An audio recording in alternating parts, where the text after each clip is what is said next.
Wapendwa taifa la Mungu, karibuni sana katika tafakari ya neno la Mungu Dominika ya 17 ya mwaka A wa kanisa. Katika Dominika hii ya leo, somo la kwanza ni la kitabu cha kwanza cha Wafalme, sura ya 3 aya ya 5 na aya ya 7 hadi aya ya 12. Somo la pili ni la waraka wa Mtume Paulo kwa Warumi, sura ya 8 aya ya 28 hadi aya ya 30. Na somo la tatu ni la Injili takatifu ilivyoandikwa na mwinjili Mathayo, sura ya 13 aya ya 44 hadi aya ya 52. Tusikilize Injili takatifu. Yesu aliwaambia wafuasi wake, ufalme wa mbinguni umefanana na hazina iliyositirika katika shamba, ambayo mtu alipoiona aliificha, na kwa furaha yake akaenda akauza alivyo navyo vyote akalinunua shamba lile.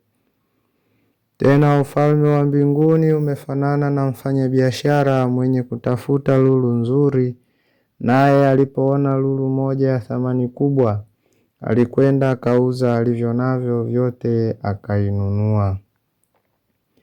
Tena ufalme wa mbinguni umefanana na juya lililotupwa baharini, likakusanya wa kila namna. Hata lilipojaa walilivuta pwani, wakaketi wakakusanya waliowema vyomboni, bali walio wabaya wakawatupa. Ndivyo itakavyokuwa katika mwisho wa dunia. Malaika watatokea, watawatenga waovu mbali na wenye haki, na kuwatupa katika tanuru ya moto. Ndiko kutakuwako kilio na kusaga meno. Yesu aliwauliza, mmeyafahamu hayo yote? Wakamwambia, naam. Akawaambia, kwa sababu hiyo kila mwandishi mwenye elimu ya ufalme wa mbinguni amefanana na mtu mwenye nyumba atoaye katika hazina yake vitu vipya na vya kale. Injili ya Bwana. Wapendwa wana wa Mungu, mifano inayotolewa na Bwana Yesu katika Injili tuliyosikia Dominika hii, ikiwa ni mwendelezo wa Injili ya Dominika iliyopita, inatupa nguvu na uthubutu wa kufanya jambo linalofikiriwa na kutazamwa na wanadamu kuwa dogo, lakini ni jambo lenye kujali utu, hadhi, haki na heshima kwa mwanadamu. Hivyo kwa kulifanya hilo jambo, mwisho wake linatupa matokeo ambayo yanaishi maisha yetu yote tukiwa tumejawa amani, upendo na furaha. Kwa hiyo uthubutu huu ni kwamba mtu anakuwa tayari kuuza vyote alivyo navyo ili apate kununua kitu bora cha thamani kubwa sana, ambacho kwa kuthubutu kufanya hivyo kinamletea matunda bora zaidi na kinazaa matunda zaidi hata ya vile ambavyo alikuwa navyo mwanzo. Na hii ndio habari ya ufalme wa Mungu. Ndugu zangu, hiyo ndiyo hazina yetu na lulu ya thamani kubwa. Mfano wake upo katika somo la kwanza kuhusu Mfalme Sulemani, ambaye hakutaka kuomba mambo yaliyofikiriwa kuwa makubwa katika mawazo ya mwanadamu, kama vile maelekeo ya utajiri au kuwa na mali nyingi, kuwa na fedha nyingi. Badala yake tunaona Mfalme Sulemani aliomba hekima ili aweze kuliongoza taifa lake. Kwa ombi hilo, ndugu zangu, tunaona mwitikio wa Mwenyezi Mungu kwake. Mungu alikubali na kumwongezea fahari, mali na maisha marefu. Kwa hiyo kusema ukweli, ndugu zangu, Mfalme Sulemani hakutaka mambo mengi, bali katika hali ya unyenyekevu akaomba kitu chenye kuwajali na kuwathamini wengine pia. Kwa maana hiyo, ndugu zangu, Mfalme Sulemani hakujitazama yeye mwenyewe tu. Je, wewe ungepata fursa hii ungeitumiaje? Ukute mwingine angeomba hataki kumwona mtu mwingine yoyote zaidi anataka baki mwenyewe, kwa maana anajiona yeye peke yake anajitosheleza.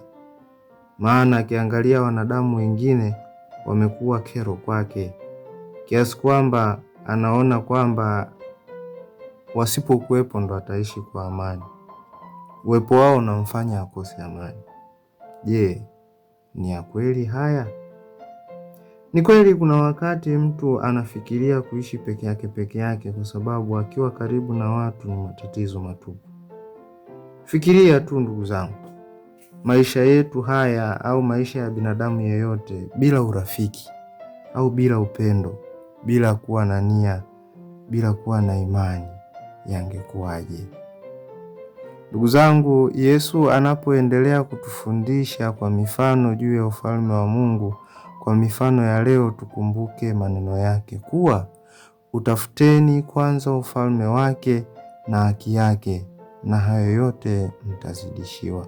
Hii ni ukirejea katika Injili ya Mathayo sura ya 6 aya ya 33.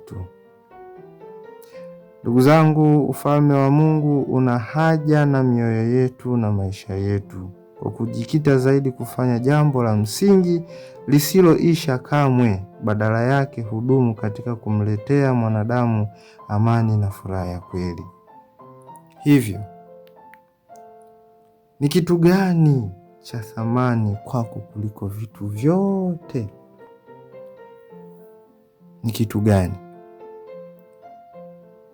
Kwa ndugu zangu, tunapata mwaliko wa kujitazama ni vitu gani ambavyo tunavipa vipaumbele katika maisha yetu. Lakini tunaaswa ufalme wa Mungu kwanza, mambo ya mbinguni kwanza. Hayo mengine tutayapata kwa ziada. Tuutafute ufalme wa Mungu. Tuutafute ufalme wa Mungu kwa maana huko ndiko ambako kumejaa amani, kumejaa upendo, kumejaa furaha. Vitu ambavyo tunatamani sana tuwe navyo katika maisha yetu ya kila siku. Ni mambo madogo madogo ambayo tukiyafanya ambayo yanampendeza Mwenyezi Mungu, hakika atatupatia vile ambavyo tunapata kweli amani na furaha mioyoni mwetu. Mfano wa tatu, wapendwa, ni unahusu juya au tunasema mfano wa wavu ambao umetumika kwa ajili ya kuvua samaki. Unapotupa lile juya baharini au ziwani, linakusanya kila aina ya vitu vilivyomo baharini au ziwani. Kwa mfano huu, ndugu zangu, tunasisitizwa uwajibikaji na tunakumbushwa juu ya mwisho wetu wa hapa duniani. Ufalme wa Mungu, ndugu zangu, unawakaribisha watu wote bila ubaguzi wowote. Na huu ndio upendo wa Mwenyezi Mungu kwa mwanadamu, na hii ndio huruma yake. Mwenyezi Mungu hana ubaguzi kwa kuwa sote tumeumbwa kwa sura na mfano wake. Lakini uamuzi wa kuingia na kuishi ndani yake bado ni uchaguzi binafsi. Hii ndio zawadi ambayo tumepewa na Mwenyezi Mungu juu ya uhuru. Mwanadamu amepewa uhuru wa kuweza kufanya maamuzi. Lakini ndugu zangu, tukumbuke huu mfano unafanana kabisa na mfano ambao tuliusikia wa kwanza kabisa katika Injili ya Dominika iliyopita, Dominika ya 16 mwaka wa kanisa, ambayo ilikuwa inahusu magugu na ngano. Hii ina maana gani? Inamaanisha kwamba ndugu zangu, katika jamii na kanisa wapo watu wema na wabaya, na wote wanaishi na kuchanganyika pamoja hadi mwisho wa nyakati. Ndugu zangu, ni wazi kwamba ipo hukumu mwisho wa nyakati, na ndiyo itakayoamua hatima ya maisha yetu yajayo. Lakini kila mmoja, ndugu zangu, bado anapata nafasi ya kujitafakari wakati bado tunaishi. Hivyo haitoshi tu kuwa ndani ya kanisa au kuwa ndani ya jamii. Haitoshi tu kuwa Mkristo, bali kila mmoja ana wajibu wa kuwa samaki bora, wa kuwa mtu mwema, ili kila mtu apate kustahilishwa kuingia katika ufalme huo wa mbinguni. Awabariki na kuwalinda Mungu Mwenyezi, Baba na Mwana na Roho Mtakatifu. Amina.